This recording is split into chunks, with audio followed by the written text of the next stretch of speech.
عبد الکریم کو پاکستان بھیجنے کے بعد ایک دن میں کرنل شنکر سے ملنے کے لیے گیا۔ میری اتنی لمبی غیر حاضری اسے شک میں مبتلا کر سکتی تھی۔ سروسز کلب میں داخلے پر اب اتنی پابندی لگ چکی تھی کہ جس سے ملنا ہو وہ بھی اگر کلیئرنس لکھ کر دے دے تو بھی نام، پتہ اور ملاقات کا وقت درج کیا جاتا تھا، اور واپسی پر اس صاحب کے دستخط اور وقت لکھنا ضروری تھا۔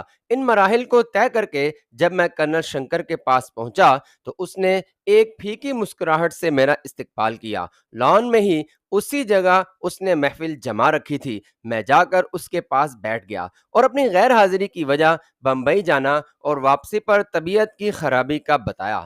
اچھا ہی ہوا ونود جو تم اس دوران نہیں آئے۔ عبد الکریم مجھے ایک بہت بڑی مشکل میں پھنسا کر خود فرار ہو گیا ہے۔ میں نے کرنل سے تفصیل پوچھی تو اس نے بتایا کہ عبد الکریم اس سے ملنے کے لیے آئے ہوئے بریگیڈیئر کا بریف کیس لے کر غائب ہو گیا ہے۔ اس بریف کیس میں انتہائی اہم کاغذات کی تفصیل تھی۔ بہت تلاش کرنے کے بعد عبد الکریم ہاتھ نہیں آیا اور اب وہ بریگیڈیئر اور خود کرنل شنکر انکوائری کے مراحل سے گزر رہے ہیں۔ کرنل شنکر جو پہلے ہی اپنے ذاتی غم کی وجہ سے مدہوش رہتا تھا، اب اس نئی مصیبت کو بھلانے کے لیے جام پہ جام چڑھائے جا رہا تھا۔ ونود، اس نے سرگوشی کے انداز میں کہا، یہ نیا بیٹ مین جو پیچھے کھڑا تھا وہ ہمارے محکمہ جاسوسی کا آدمی ہے، اور یہ میری اور مجھ سے ملنے والے کی جاسوسی کے لیے متعین ہے۔ اس سے زیادہ ذلت کیا ہو سکتی ہے کہ یہ سپاہی، ایک جے سی او رینک آدمی، ایک حاضر ڈیوٹی فل کرنل کی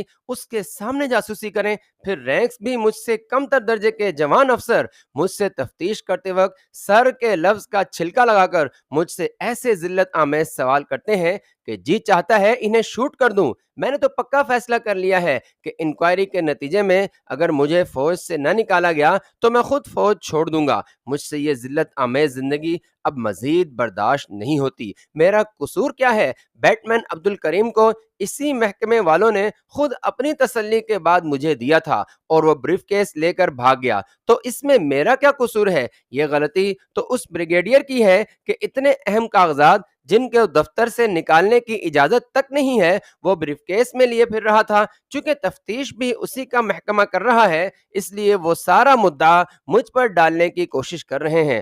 آج تم یہاں آئے ہو، کل اسی محکمے کے لوگ تمہارے ہوٹل پہنچ جائیں گے اور تم سے طرح طرح کے سوالات کریں گے۔ تم نہ گھبرانا اور ان کے ہر سوال کا مناسب جواب دے دینا۔ مجھ سے ملنے کی وجہ پوچھیں تو انہیں بتا دینا کہ ہماری ملاقات اکبر ہوٹل میں ایک ڈریس شو میں ہوئی تھی اور ہم مزاجی کی وجہ سے ملاقاتیں بڑھتی گئیں۔ میں بھی انہیں یہی بتاؤں گا تاکہ دونوں کے بیانات مل سکیں۔ میں نے کہا کہ کرنل صاحب، اگر مجھے ان حالات کا علم ہوتا تو میں یہاں ہرگز نہ آتا۔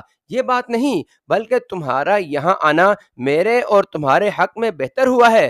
اگر تم نہ آتے تو عبد الکریم کے غائب ہونے کے بعد تمہارا یہاں نہ آنا شک میں مبتلا کر سکتا تھا، اور اب یہاں تمہارا آنا ہی تمہاری صفائی کے لیے کافی ہے۔ بلکہ میں تو کہوں گا کہ تم اب میرے پاس آنے کی آمد و رفت بڑھا دو تاکہ شک کی اگر مدھم سی لکیر بھی ان کے ذہن میں ہو تو وہ بھی نکل جائے۔ کرنل شنکر کے پاس مزید کچھ دیر بیٹھ کر میں اجازت لے کر اٹھ کھڑا ہوا۔ میں نے دیکھا کہ سویلین کپڑوں میں سے ایک نے دوسرے کونے میں کھڑے ایک شخص کو اشارہ کیا۔ کلب سے باہر نکل کر میں نے ٹیکسی لی اور چل پڑا۔ تھوڑی دور جا کر میں نے پیچھے دیکھا تو مجھے پتا چل گیا کہ میرا پیچھا ہو رہا ہے۔ میں اس تصدیق کے لیے ٹیکسی کو کناٹ سرکس لے گیا۔ وہ کار مسلسل میرا پیچھا کر رہی تھی۔ کناٹ سرکس میں تھوڑی بہت شاپنگ کر کے میں نے ٹیکسی ڈرائیور کو لودھی ہوٹل چلنے کا کہا۔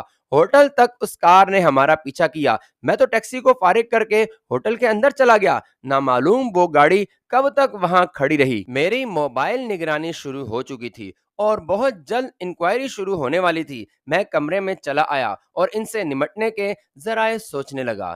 اگلے دن صبح ہی میں اپنے ساتھیوں کو اپنی نگرانی کی اطلاع دینے کے لیے ہوٹل سے نکل کھڑا ہوا۔ ہوٹل کی لابی میں صرف ایک دو غیر ملکی ٹورسٹ بیٹھے ہوئے تھے۔ میں ہوٹل کے باہر پارکنگ سے گزرتا ہوا سڑک پر آ گیا۔ میں اپنے ساتھ اسلحہ نہیں لایا تھا۔ فٹ پاتھ پر چلتے ہوئے میں نے کئی بار پیچھے گھوم کر دیکھا کہ کہیں میرا پیچھا تو نہیں ہو رہا۔ لوگ فٹ پاتھ پر آ جا رہے تھے لیکن ان میں کوئی میرا پیچھا کرنے والا دکھائی نہ دیا۔ میں نے اپنے فٹ پاتھ پر اور دوسری جانب فٹ پاتھ والے لوگوں کے چہرے ذہن نشیں کر لیے۔ آگے سگنل چوک تھا۔ میں نے جان بوجھ کر اپنی رفتار ایسی رکھی کہ جب سڑک پار کرنے کا اشارہ ہو جائے تو میں اس وقت وہاں پہنچوں۔ اشارہ روشن ہوتے ہی میں نے سڑک پار کی اور دوسری جانب کے فٹ پاتھ پر پہنچ کر واپس چلنا شروع کر دیا۔ 15-20 قدم چلنے کے بعد میں نے جوتوں کے تسمے باندھنے کے بہانے خوب اچھی طرح جھک کر پیچھے دیکھا، لیکن کوئی بھی پیچھا کرنے والا نظر نہ آیا۔ اس طریقے سے پیچھا کرنے والے خود کو ظاہر کیے بغیر پیچھا نہیں کر سکتے اور ان کی نگرانی کا تسلسل درہم بھرم ہو جاتا ہے۔ پیچھا کرنے والی گاڑی بھی یو ٹرن لیے بغیر اپنی کارروائی جاری نہیں رکھ سکتی۔ جب میں نے آل کلیئر دیکھا تو ایک خالی ٹیکسی روک کر اس میں بیٹھ گیا۔ پچھلی نشست پر بیٹھے ہوئے میں نے کئی بار پیچھے دیکھا، کوئی گاڑی بھی اس نیت سے پیچھے آتی دکھائی نہ دی۔ مزید احتیاط کے لیے میں نے گاڑی والے کو جن پتھ چلنے کا کہا۔ وہاں ایک سڑک گول چکر لگاتی ہوئی پھر بڑی سڑک سے آ ملتی ہے۔ اس سڑک کا پورا چکر لگایا جو عام حالات میں کوئی احمق ہی لگا سکتا ہے۔ ہم پھر بڑی سڑک پر آ گئے۔ اس دوران میں پیچھے کی ٹریفک کا پورا دھیان رکھ رہا تھا، لیکن کوئی گاڑی بھی ہمارا پیچھا کرتی دکھائی نہ دی۔ وہاں سے میں نے ٹیکسی والے کو کناٹ پیلس جانے کا کہا۔ ڈرائیور بھی حیران تھا کہ میں کیا کر رہا ہوں۔ میں نے اسے خود ہی بتا دیا کہ مجھے سویرے ہوا خوری کی عادت ہے۔ کچھ دیر پیدل چلنے کے بعد مجھے ٹانگ میں درد محسوس ہوا، لہٰذا میں نے عادت پوری کرنے کے لیے ٹیکسی لے لی۔ میں نے ٹیکسی کے شیشے اتار رکھے تھے، مطلب نیچے کیے ہوئے تھے، اور ٹھنڈی ہوا کے تھپیڑوں سے میرا چہرہ سن ہو رہا تھا، لیکن یہ ضروری تھا۔ کناٹ پیلس پہنچ کر میں نے ٹیکسی چھوڑ دی اور ایک اعلیٰ ریسٹورنٹ میں جا کر بھرپور ناشتے کا آرڈر دے دیا۔ دروازے کے ساتھ ہی لگے پبلک ٹیلی فون بوتھ سے نذیر کا نمبر ملایا اور اسے اپنے 2 نمبر کو بلانے کا کہا۔ 3 منٹ ختم ہونے سے پہلے اگر اس میں مزید سکے نہ ڈالے جائیں تو کال ڈسکنیکٹ ہو جاتی تھی، اس لیے سکے میں نے ہاتھ میں پکڑے ہوئے تھے۔ میرا 2 نمبر فون پر آیا تو میں نے اسے بتایا کہ میری نگرانی ہو رہی ہے، اس لیے مجھے ہوٹل میں فون نہ کیا جائے اور نہ ہی مجھے کوئی ملنے آئے جب تک میری نگرانی ختم نہ ہو جائے اور میں انہیں آل کلیئر نہ کہہ دوں۔ میں خود ہی 10 اور 11 بجے کے درمیان انہیں کہیں نہ کہیں سے فون کر لیا کروں گا۔ یشونت سے ڈاک لینے اور اسے پاکستان بھیجنے میں کوتاہی نہ کی جائے اور نہ ہی ٹرانسمیٹر پر پاکستان سے پیغام وصول کرنے میں کوتاہی کی جائے، اور میرے فون کرنے پر ہی مجھے تفصیل بتا دی جائے۔ میرا 2 نمبر میری نگرانی کی بات سن کر پریشان ہو گیا اور اس نے کہا کہ آل کلیئر ہونے تک ہمارا وہ ساتھی جو نشانے باز اور جوڈو کراٹے کا ماہر ہے اسے اپنے ہوٹل میں ایک کمرہ لے کر دے دیں تو آپ کے کور کے لیے بہتر رہے گا۔ میں نے اس کی تجویز سے اتفاق کیا اور گفتگو کے بعد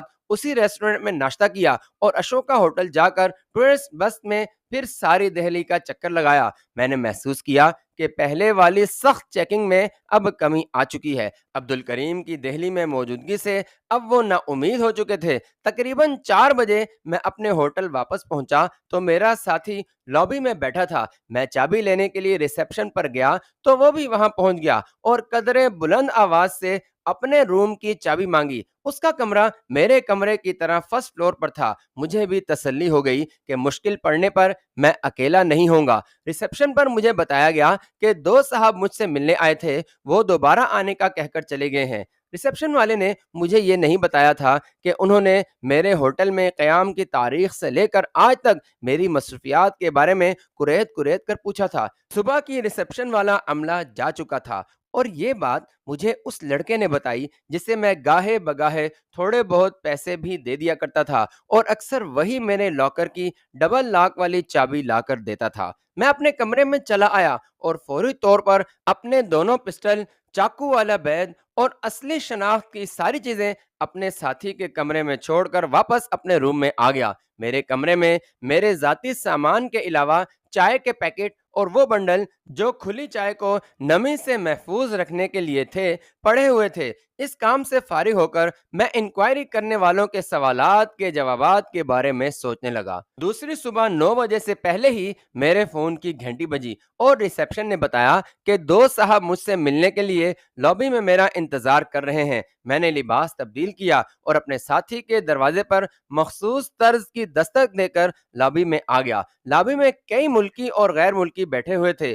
دو شخص مجھے دیکھتے ہی کھڑے ہو گئے اور میری طرف بڑھے۔ غالباً کل انہوں نے میرے حلیے کا ریسیپشن سے پتہ کر لیا ہوگا۔ انہوں نے آگے بڑھ کر میرا نام پوچھا۔ جب میں نے ونود چوپڑا بتایا تو انہوں نے کہا کہ ہم آپ سے کچھ معلومات لینا چاہتے ہیں۔ میں نے ان کا تعارف پوچھا تو انہوں نے کہا کہ وہ فوج کے انتہائی حساس ادارے سے آئے ہیں۔ ان میں ایک ادھیڑ عمر اور دوسرا جوان تھا۔ میں انہیں لے کر کافی شاپ میں آ گیا اور اپنے لیے اور ان کے لیے کافی منگوائی۔ اتنی دیر میں میرا ساتھی بھی دوسرے ٹیبل پر آ کر بیٹھ گیا۔ بظاہر تو وہ چائے پینے اور اخبار پڑھنے میں مگن تھا، لیکن اس کا دھیان ہماری ہی طرف تھا۔ میں نے انہیں کافی پیش کرتے ہوئے پوچھا کہ بتائیں میں آپ کی کیا سیوا کر سکتا ہوں۔ ادھیڑ عمر نے مجھ سے میرے کاروبار کے بارے میں پوچھا تو میں نے انہیں بتایا کہ کھلی چائے کا بیوپاری ہوں، بمبئی میں رہتا ہوں اور گزشتہ چند ماہ سے کاروبار کی وسعت کے لیے دہلی میں مقیم ہوں، کیونکہ یہاں سے پنجاب، ہریانہ، دہلی، اتر پردیش میں میری چائے کو پذیرائی مل رہی ہے۔ میری بات سن کر وہ فوراً ہی کرنل شنکر پر آ گئے اور اس سے میرے تعلقات کے بارے میں پوچھا۔ میں نے کہا کہ کرنل شنکر سے میری پہلی ملاقات غالباً اشوکا یا اکبر ہوٹل میں ایک ڈریس شو میں ہوئی تھی۔ پہلی ملاقات میں ہی اپنی ہم مزاجی کی وجہ سے ایک دوسرے کو پسند کرنے لگے۔ نتیجتاً میں اکثر اپنی خالی شامیں کرنل شنکر کے ساتھ گزارتا ہوں اور آج شام بھی کرنل صاحب کے پاس جاؤں گا۔ پرسوں شام بھی ان کے ساتھ تھا۔ میں نے ان سے پوچھا کہ میں ابھی تک سمجھ نہیں پایا کہ آپ کی پوچھ گچھ کا مقصد کیا ہے۔ میں نے انہیں کہا کہ اپنے دیش کے لیے میں ہر ممکن تعاون کرنے کے لیے تیار ہوں، لیکن مجھے کچھ بتائیں تو صحیح۔ اب وہ مجھے کیا بتاتے، لگے ادھر ادھر کی باتیں کرنے۔ میں نے انہیں کہا کہ میں نے ابھی آپ کی شناخت دیکھی بھی نہیں ہے اور آپ کی زبانی باتوں پر بھروسہ کر کے سب کچھ بتا دیا۔ اب میں اس وقت تک آپ کی کسی بات کا جواب نہیں دوں گا جب تک آپ پوچھ گچھ کی وجہ نہ بتائیں۔ میں کوئی اجنبی یا انجان شخص نہیں ہوں۔ میری سینٹرل منسٹری سے لے کر فوج کے اعلیٰ افسران تک رسائی ہے اور آج شام کرنل شنکر کو بھی آپ کی یہاں آمد کا بتاؤں گا۔ میری اس دھمکی آمیز گفتگو نے ماحول یکسر بدل دیا۔ اب وہ میری اس طرح سے منتیں کر رہے تھے کہ یہ محض ایک غلط فہمی تھی جو انہیں یہاں لے آئی۔ وہ مجھے اس ملاقات کو یہیں بھول جانے کا کہہ رہے تھے۔ میں نے انہیں کہا کہ میں ایک آزاد دیش کا آزاد شہری ہوں، انکم ٹیکس ادا کرتا ہوں، کسی غیر قانونی کام میں ملوث نہیں ہوں اور آپ بتائے بغیر مجھ سے سوال کر رہے ہیں اور میں نے ایک شریف شہری کی طرح آپ کے سوالات کے جواب دیے ہیں۔ میری ان باتوں سے وہ بالکل ہی دھیمے پڑ گئے اور کئی بار معذرت کرتے ہوئے رخصت ہو گئے۔ اس دوران میری اندرونی کیفیت کچھ یوں تھی کہ میں اچھا خاصا خوف زدہ ہو چکا تھا۔ First impression is the last impression کے مستاق میں جانتا تھا کہ آئندہ کے حالات اس پہلی ملاقات پر ہی منحصر ہیں، لہٰذا میں نے ان پر عکس جمانے میں پوری توانائی صرف کر دی۔ مجھے بخوبی علم تھا کہ بات یہیں پر ختم نہیں ہو جائے گی، بلکہ میری نگرانی کا سلسلہ کئی روز جاری رہے گا۔ ان کے جانے کے بعد میں اپنے کمرے میں چلا آیا اور دروازہ جان بوجھ کر تھوڑا سا کھلا چھوڑ آیا تھا۔ میرا ساتھی جب سامنے سے گزرا تو میں نے اسے کہا کہ دوسرے ساتھیوں کے پاس جائے اور کہے سب ٹھیک ہے اور آئندہ چند روز تک میرے بجائے وہ ان سے ملا کرے۔ جب وہ جانے لگا تو میں نے اسے 6,000 روپے دیے اور کہا کہ یشونت سے 2 ڈاک وصول کرنے کے بعد اسے 2,000 دے دیا کرے اور میرے متعلق بتانا کہ میں چند روز کے لیے دہلی سے باہر گیا ہوا ہوں۔ دوپہر کے بعد میں باہر نکلا، ٹیکسی لی اور تھوڑی ہی دیر بعد مجھے محسوس ہوا کہ میرا پیچھا کیا جا رہا ہے۔ میں ادھر کے بلا مقصد چکر کاٹ کر کناٹ پیلس پہنچا اور اسٹیشنری کی ایک بڑی دکان سے کچھ سامان خریدا اور واپس ہوٹل آ گیا۔ وہ گاڑی واپس ہوٹل پہنچنے تک میرا پیچھا کرتی رہی۔ چونکہ مجھے اپنی نگرانی کا علم ہو چکا تھا اس لیے اس پر خاص توجہ نہیں دی۔ شام کو میں کرنل شنکر کے پاس چلا گیا۔ اس بار ایک دوسری گاڑی میرا پیچھا کر رہی تھی۔ کرنل شنکر کے پاس میں 2 گھنٹے سے زیادہ بیٹھا رہا اور اسے مختصراً صبح ہوٹل میں ملنے والوں کا بتایا۔